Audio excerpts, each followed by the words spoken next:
So we're like 8 weeks out from our big Canada trip. It's going to be an awesome trip, heaps of mountain biking, family time, all the good stuff. The issue I've got though is I don't quite have the right bike. See, this is my daily drive at the moment. It's the Trek Checkpoint gravel bike. As amazing as it is, it's just not quite going to cut it for what we want to achieve when we're over in Canada. My only other option besides actually going out and buying myself a brand new bike for like 10 grand is to use the Super Roscoe. Those of you that watch the channel will remember that I restored this ex-rental bike and basically made it look super pretty and didn't do much else. Since then, I've absolutely thrashed this thing. It's taken a bit of a beating when I have been riding it, but I just don't think it's gonna cut it for what we want to do over in Canada. But what if it could be? I'm thinking if I upgrade most of the stuff on this bike and turn it into a super aggressive, really capable hardtail, I think it's going to be awesome fun over in Canada. I'm talking new shock up front, we'll do a full drivetrain rebuild, new tires, overhaul the brakes completely, and then maybe a few little upgrades along the way. And yeah, I think we can turn it into something really, really fun. Okay, so what I'm thinking we do in this video is I'll start upgrading and overhauling all the bits on this bike, and then we'll take it all for a ride, and I'll give you a rundown of all the bits that I have upgraded, and I'll give you a rating for if I think it actually made a difference or not. So the first job on the list isn't really an upgrade, it's just a maintenance thing, but I really need to get these brakes dialed. So the first job I'm going to do is just completely overhaul them. I've got a little problem with these brakes in that the calipers are kind of sticking as you go to pull them. So what I'm hoping it is that it's just a little service. This is such a cool little service that you can do on your bike. It's so easy.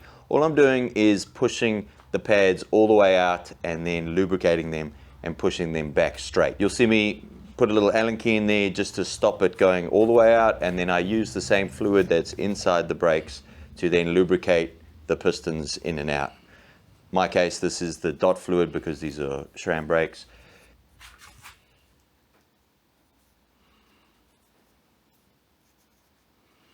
And then when I go to push them back in, I just use a nice flat pliers and push each piston back in one at a time.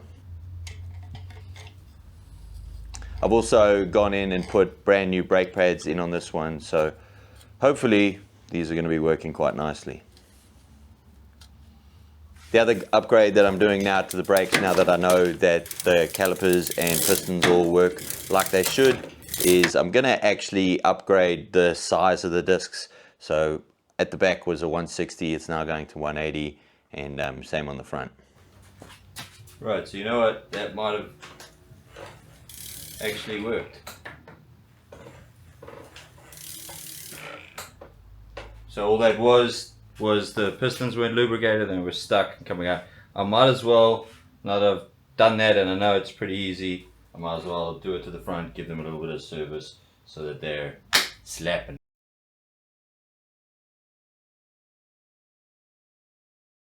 Sweet, so brakes are done. I'm so happy that that's what the problem was with those brakes, because now they feel super snappy, nice and powerful, exactly like they should have done. It's actually such an easy little service to do, like especially if you're doing it at home. It completely changed the feel of both brakes, which is really cool. Like super quick on response, and then when you let go, speed up again pretty quick. Before they were just stuck. So all it was one of the pistons was either skew or not lubricated or something. So sick. Right, next one is going to be the big one. I think we're going to take the full drivetrain off this bike and put on something new. Everything's just arrived, so let's have a look at that. I've decided not to go with the SRAM stuff because of a couple reasons. As nice as a GX SRAM setup would be, I've decided to actually go with Shimano Diore XT 12 speed. Yeah, a couple reasons for this. Like, number one, Diore stuff, I work with it every day in my business, so upgrading a little bit to the XT stuff will give me a little bit of performance gain. But also I know that this stuff is super bomb proof and robust. It shifts like an absolute dream. And if anything did go wrong, it's so easy to find some 12-speed Diore stuff at every bike shop in the world, and it's reasonably cheap to replace. So that's what I've gone for with this one. It's a Diore 12-speed shifter. I quite like this shifter, even though it's like the cheapest one in the 12-speed range. So doing a full drivetrain change should actually be a reasonably simple task if you know what you're doing or can watch enough YouTube videos. My advice, and you're gonna see me realize this in a sec, is just make sure that you check all the compatibility of your hubs, your spacing, your clearance, all of that stuff, because if you are like me and don't remember that the 12-speed stuff has changed now to microspline, which is a different hub, it's going to cost you a bit. Oh, this wasn't meant to be microspline. There was a bit of a oversight on my part. We've got a bit of a workaround to get microspline to work with this bike. The problem I've got is that this is a quick release at the back, so microspline doesn't come on quick release for a 142. So what I'm thinking of doing, and I've just ordered the piece, is I'm going to use a little converter to convert a 148 through axle microspline hub to quick release, and then buy new wheels. Yeah, it's slowly actually getting a bit more expensive than I thought, but we're going to get this to work. So while we wait for that all to get figured out up in my head, I might as well start on this fork. So this is what we're working with. It's a second-hand 29 plus RockShox Yari. It's got a couple dampers, all the good stuff. It's also a bit more robust. We're going to try get this to go onto that bike. Fingers crossed everything goes pretty smoothly. You'll kind of notice what I've done here is I've added a bit of travel to my bike and also kind of slackened it up in doing so. When you do change the slackness and geometry of the bike by adding a bit more travel, you just need to know that you're going to affect everything. You're going to see me mess around with this later, but just bear it in mind. This setup is adding about 30 or 40 mils to the front of the bike. It's going to take it from a 70-degree angle up front to just over 68, which I think is going to be far more fun on the bigger, gnarlier stuff when I'm over in Canada. So what I have had to do is buy this little thing. So this is a converter that converts a through axle to a skewer. So it's a 148.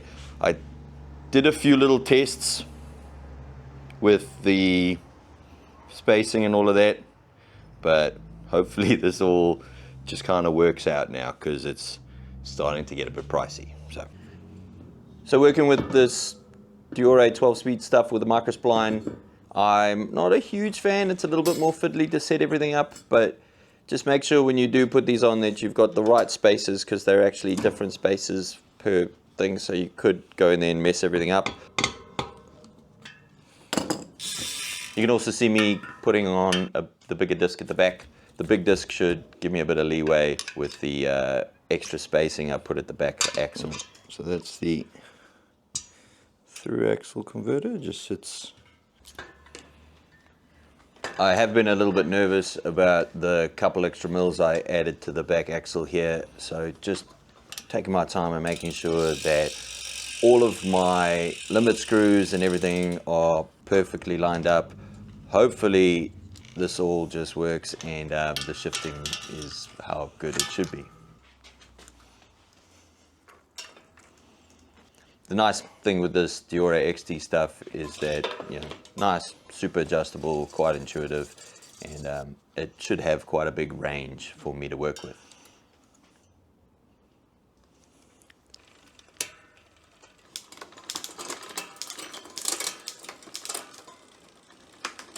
Woo!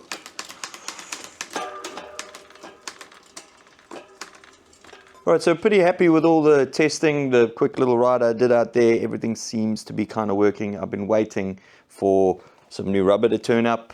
So what we're going to do now is we're going to chuck this rubber on. We'll convert to tubeless in the back there, and we'll put a tire insert in, which is new to me. I've never done one before, but should be sweet. I've also gone with the Minion downhill rear 2 with the double down casing. So this should be like the most hardy back wheel that I can put on this thing. And yeah, we're going to chuck it on, and then we'll go for a ride. We'll go test this thing, see what it actually feels like. Yeah, exciting. I'm also converting the rear wheel to tubeless so that obviously I can run tubeless. Pretty straightforward. You can do this on most rims nowadays as long as they have, you know, tubeless ready. So I've never done this, but honestly, how hard can it be? To be honest, I think that this core that I've got isn't the best. I think I took it out of a gravel bike, but the way I feel, it's probably a little bit better than nothing. It was a little bit more of a fight to get the tire on with that insert. So if you did this, just bear that that's kind of going to be the case. I also left a little gap in the insert above the valve so that when I put the sealant in, it just flows nicely and doesn't get bogged up with the tire sealant. She's all together and ready for a ride. I took it for a quick little test, but we should probably take it on some proper trails. All right, let's go. Give it a test. What I'm looking for in this first ride, I know it's not going to be good, but I'm just making sure that, number one, I've tightened everything up like it should, and everything seems to kind of work. There's going to be a lot of dialing in as we go, but yeah, let's go for a spin. It took me about 2 seconds to notice the first issue we've got, and that's the dialing in of the shock. So I'm going to mess around with some air pressures and the compression and all of that as we go today. But another thing that I've kind of noticed right off the bat is it's a little bit more lively in the steering. Now that's probably 2 reasons. One, it's a little bit slacker, so that front wheel is a little bit further out, so your steering's quite sharp, but also I think it's got something to do with these handlebars. Yeah, you can see me kind of stabbing at my steering as I go. That's not quite how it should be, so we'll work on that.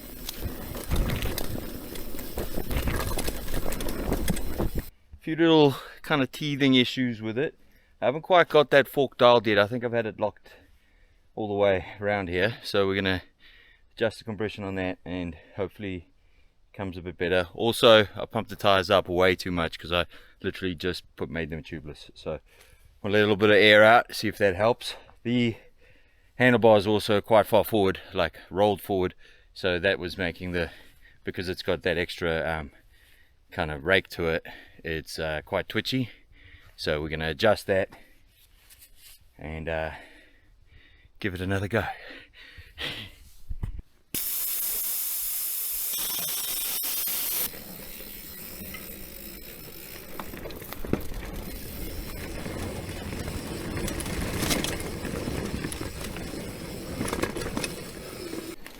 Towards the end of the day, after a few laps, I kind of got everything close to dialed. It was definitely a lot better. Oh, I think I got it. Definitely going to need to take it back to the shop and have another good look at a few things just to really dial it in before we do anything silly. First ride, somewhat of a success. Let's first talk about all the positives. Positives, drivetrain was just amazing. Shifting, absolutely perfect. This Dura XC stuff is just perfect.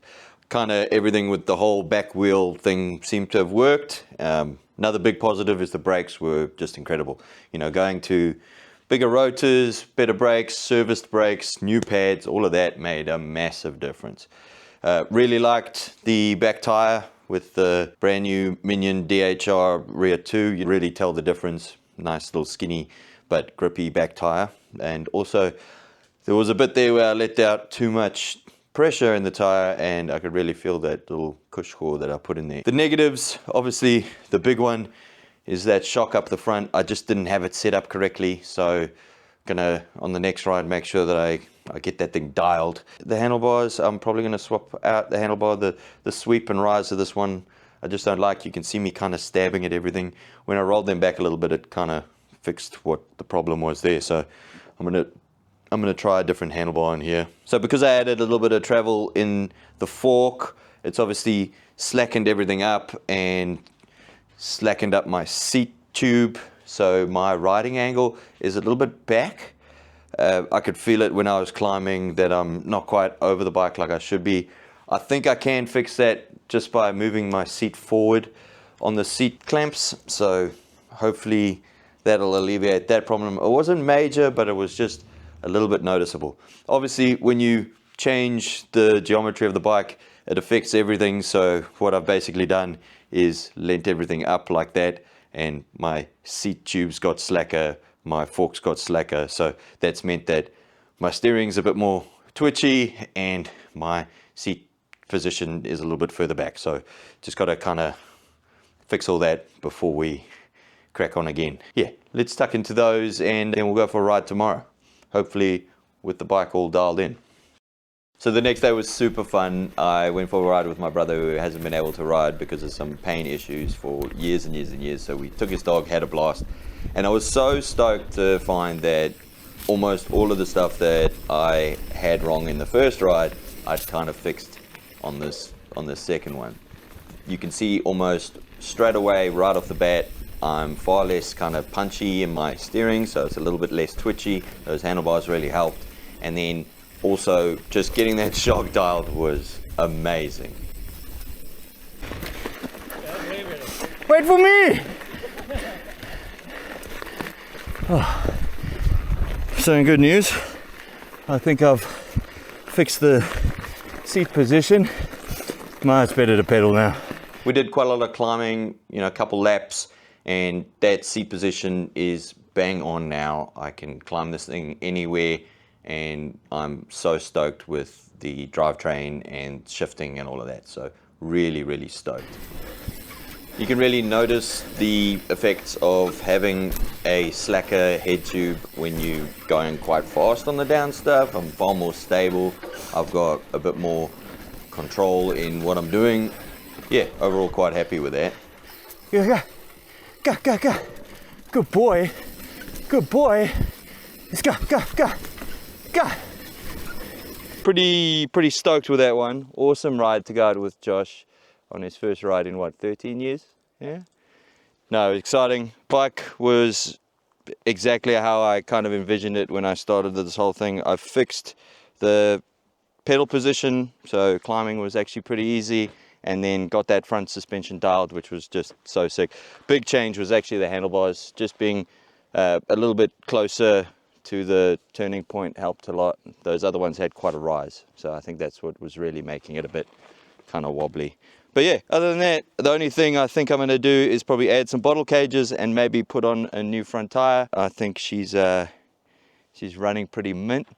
Ready for Canada. Ready for Canada, yeah. Let's go back to the studio. We'll talk about all of the upgrades I did, how much they cost, and whether or not I think they're worth it. So let's go.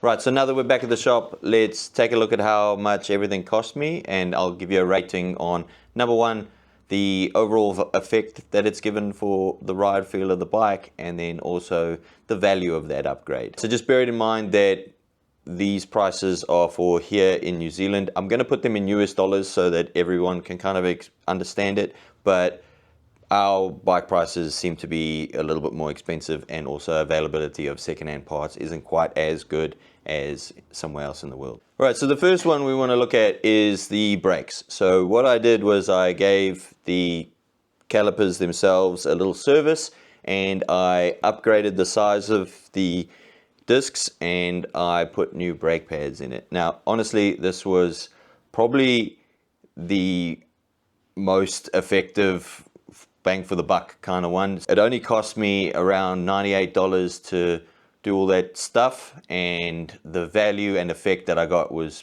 pretty significant. It really changed the feel of the bike. We're going to give it a 8 out of 10 for the overall effect of the service and stuff, and as value goes, this is probably a 9, maybe even a 10, because it only cost, you know, $100 and yeah, made such a difference to the ride. Number two is the drivetrain change or the refresh of the drivetrain. Honestly, I feel like this is something that makes such a difference, can turn an old bike to feeling completely brand new again. I would give it a full 10 out of 10 for the overall effect and feel for the bike. It's just fantastic, especially if you can get the right drivetrain for what you want. With us, we got to talk about this in terms of pricing though. Overall, this setup cost me about 430 US to do, but because I cocked up and didn't think about the fact that we've changed from, you know, normal hubs to microspline, it cost me an extra probably $100 to $130 because I had to buy a new wheel and that converter. If I just changed the drivetrain and everything worked like it should, this should have cost me about $300, which value for money wise is probably about a 7 out of 10, but because I didn't do my homework properly and ended up having to buy a new wheel, we're going to rate my upgrade as about a 5. Next thing I messed around with were the tires. New tires on the bike make such a difference, especially if you can get them exactly for what you're going to be riding. It's, you know, really good upgrade to do, you know, every couple of years. Makes the bike feel completely different for a minute and can really change how you use your bike. Overall ride feel, this is probably about an 8, but it is quite an expensive upgrade. Tires nowadays are, you know, a good $80 US for these tires. So 2 tires, the Cush Core stuff, all of that would end up being, you know, a good $250 if I went and did the whole upgrade. So here we'll give the overall feel of the bike a 8 out of 10, and the value for money wise, we're probably going to have to give it a 6. So with the fork, now to be honest, I haven't really pushed this fork to what it's capable of yet, but I do know that it's going to make a big difference going forward. It's far more capable, far more robust, all of that. If you are going to do this upgrade, it is a pretty big hearty upgrade, especially like me, if you up that travel, it's going to change quite a lot of things. So I can't quite recommend it to everyone, but if you are going to do this upgrade, just bear in mind it could come with some extra costs or completely mess out your bike. So take it with a grain of salt. For me, I'm going to have to, at the moment, rate the overall effect of it at probably about a 7, and I will update you on what's happening with it later on down the track, because I think it's going to come into its own when we get a bit more serious about our riding. Value-wise, let's bang this up right up the middle at about a 5. It did cost, you know, second-hand market here in New Zealand, it's probably about $300 US for the second-hand fork, and then you're also kind of a little bit unsure about the compatibility and all of that kind of stuff, so it is a little bit of a risk. I'm going to put it at a 5 because we don't quite know yet, but I think it's going to be a really good upgrade in the long run. So overall cost for the build, like if you went out and purchased all these things yourself and did it like me, it's probably going to be about $1,100 US. Now bear in mind, I had a few parts lying around and swapped a few bits of other bikes and got stuff on special, so it didn't cost me that, thankfully. And it would probably cost you a little bit less if you didn't cock up like I did and put the wrong hub on, you know, so just bear that in mind. I'd say realistically to do something like this, you're looking in the, you know, $800, $900. And if you think about that, I've got an unbelievably capable hardtail to then take and shred. If I were to compare this to buying something compared new, it'll probably be about $2,500, $3,000. So I'm so stoked with how it's riding, what I've got, and hopefully this is going to be something super fun when we go to Canada. I'm so excited for this trip. It's going to be awesome fun. If you live in California or British Columbia, Canada, I'm going to be there in June. So number one, reach out. Maybe we go for a ride. If you have any trail recommendations, bang them down below. I'm going to be checking out so much track over there and I need to ride the best stuff. So leave a comment down below and let me know where I should go. And yeah, if you see the bike, you're not going to miss it. If you see the bike, come say hi. It's awesome fun to meet you guys and see you guys over there. I'm so excited for this trip. I cannot wait. I'm so excited. Let's go.